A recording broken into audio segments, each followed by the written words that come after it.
This is review session 2. Let me begin by asking that after you have listened to a review session or several review sessions, if you're doing them one after another, please email me and just let me know that you have listened to one or more sessions, and let me know which sessions you have listened to. This will do two things. First of all, it will help me keep track of where everyone is in terms of studying and keeping up. And also, at the end of the semester, when I submit my review session seat time hours to SUNY, this will let me submit all of your hours and will get JCC some more money from SUNY.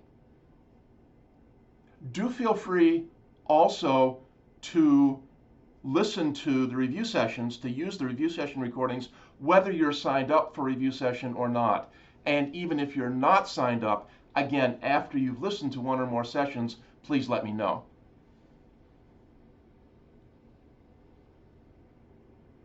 We are back to the pancreas, and specifically now talking about on page 672, as far as the diagram goes, talking about the regulation of pancreatic secretion. So let's quickly review what's going on in that diagram. Again, this is figure 17.24 on page 672. Start with number 1 up at the top, and recall then that acidic chyme is entering the duodenum from the stomach, of course, and we're specifying that the chyme here is acidic. The next step then, number 2, as a result, the duodenum, the beginning part of the small intestine, releases a hormone called secretin. The secretin travels via the bloodstream, and number 3 eventually stimulates the pancreas to release bicarbonate ions. Bicarbonate, remember, is a basic solution in terms of acids versus bases. Bicarbonate is a base. And then just to continue the pathway, the pancreatic juice, now rich in bicarbonate ions, makes its way down to the duodenum, and the bicarbonate then neutralizes that acidic chyme.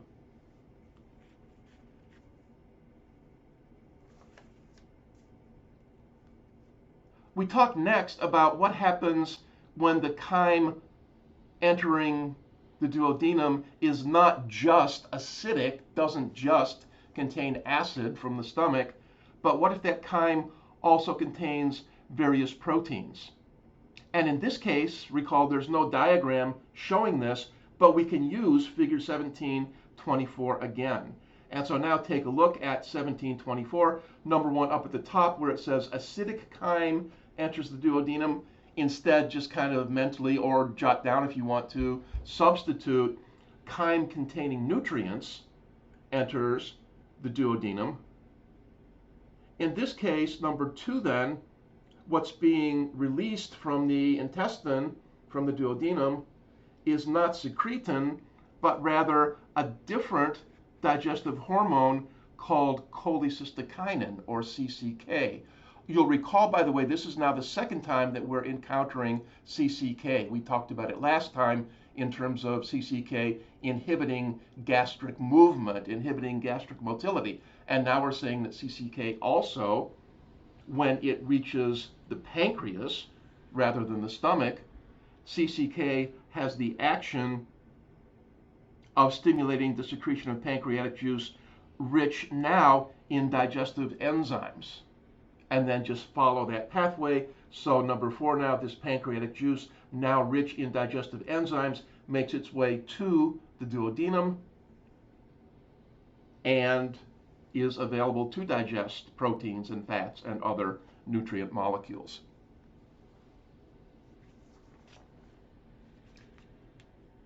This takes us out of section 17.6, the pancreas, and in your textbook 17.7, liver and gallbladder is up next. And talking about liver structure, we're on page 674, again, if you're following along. Notice up at the top of the page, there are a couple of kind of large-scale macro-type figures that should be familiar to you in terms of structures from laboratory. But now we're concentrating more on the microscopic aspect of the liver. And we're talking then about these structures called hepatic lobules. And you recall that hepatic lobules are the functional units of the liver. Locate them in the middle left portion of page 674, a single lobule being diagrammed. Notice the photo down below looks pretty much the same, so it's a really good diagram. Notice the photo also in the lower left-hand corner of page 674 is something that we did take a look at in lab. Within a lobule then, remember, we have these pathways, we have these blood pathways called hepatic sinusoids, and blood then makes its way through these hepatic sinusoids into a vein called a central vein. We talked then about three specific blood vessels, larger blood vessels, the first of which was the hepatic portal vein. And you'll recall then that the hepatic portal vein carries blood rich in absorbed nutrients from the area of the small intestine to the liver. This blood, by the way, is deoxygenated blood. And notice then when you're finding in the B part of figure 1727, so very lower right-hand part of page 674, when you find that branch of the hepatic portal vein, notice it's being shown in blue, indicating again that the blood is now deoxygenated blood. Recall then, if you follow this deoxygenated blood high in absorbed nutrients again, if you follow that blood through the hepatic sinusoid, through that pathway, you'll notice that these sinusoids are lined with liver cells, are lined with hepatic cells. And as the blood makes its way through the sinusoid, it's these hepatic cells that are acting on the substances in the blood and doing all of those different things, performing all those different functions of the liver that we'll review in just a minute. The second large blood vessel we're talking about is the hepatic artery and branches of the hepatic arteries then. And again, back to 1727, back to the B part of the diagram, just to the left of on the diagram, a branch of the hepatic portal vein, we have a branch of the hepatic artery. And of course, this vessel now is carrying oxygenated blood. Note the red color indicating that. And of course, the idea is that in order for these liver cells, in order for these hepatic cells to perform their various functions, they need to produce energy, they need oxygen to do cellular respiration to produce the energy, and hence we have blood coming through these branches of the hepatic artery. And then finally, the third larger blood vessel that we talked about was a vein called the hepatic vein. And remember, this is not shown in the diagrams in this area of the textbook, but recall then coming away from the liver is a hepatic vein, and the hepatic vein then receives blood from these central veins, and the hepatic vein then carries blood again away from the liver.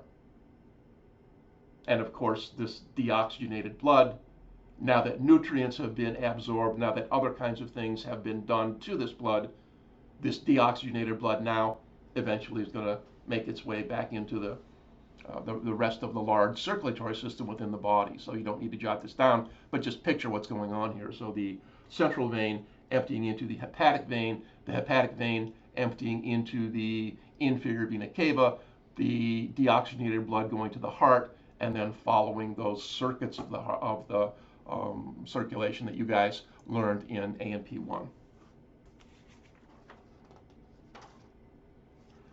We talked about the fact also then, going back to the liver and looking now on page 675 at figure 1728, We talked about the fact that the lobules also contain these small tubes, these small pathways called bile ductules, and the bile ductules, recall, carry bile in the opposite direction of blood flow and toward the bile duct. And we follow the arrows in figure 1728 to see this. This gets us into talking about the functions of the liver. And recall, these are listed on page 675, table 17.7, in terms of, first of all, seven general functions of the liver. And then off to the right, each of these general functions is kind of broken down into one or more specific functions. And recall then, I would like you to first of all be able to list these 7 general functions of the liver. And then recall also, I would like you to be able to name, to be able to come up with, on a test or a quiz or whatever, at least one specific function for each of these general functions. And again, we spent some time going over these specific functions, and I won't take the time to go over those again, but it's probably worth reminding ourselves what the general functions are. And so general functions, then major general functions of the liver: carbohydrate metabolism, lipid metabolism, protein metabolism, storage of various substances, blood filtering, detoxification, and secretion.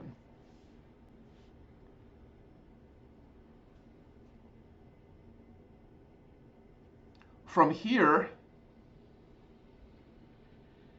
we got into talking about bile, just generally.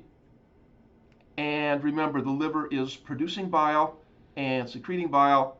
And to your lecture outline then, of the various components of bile, the only ones that have a digestive function are these so-called bile salts, these compounds called bile salts. Continuing with things related to bile, we're now getting into talking about the gallbladder. And again, back to your lecture outline then, recall that the gallbladder stores bile between meals, concentrates the bile by reabsorbing water, and contracts to release bile into the cystic duct. Just a reminder then, the pathway for the bile is cystic duct leading away from the gallbladder, cystic duct merging with the common hepatic duct coming from the liver, forming the bile duct, and the bile duct then emptying into the duodenum. Let's end review session 2 here, and we'll start the next session talking about the regulation of bile release.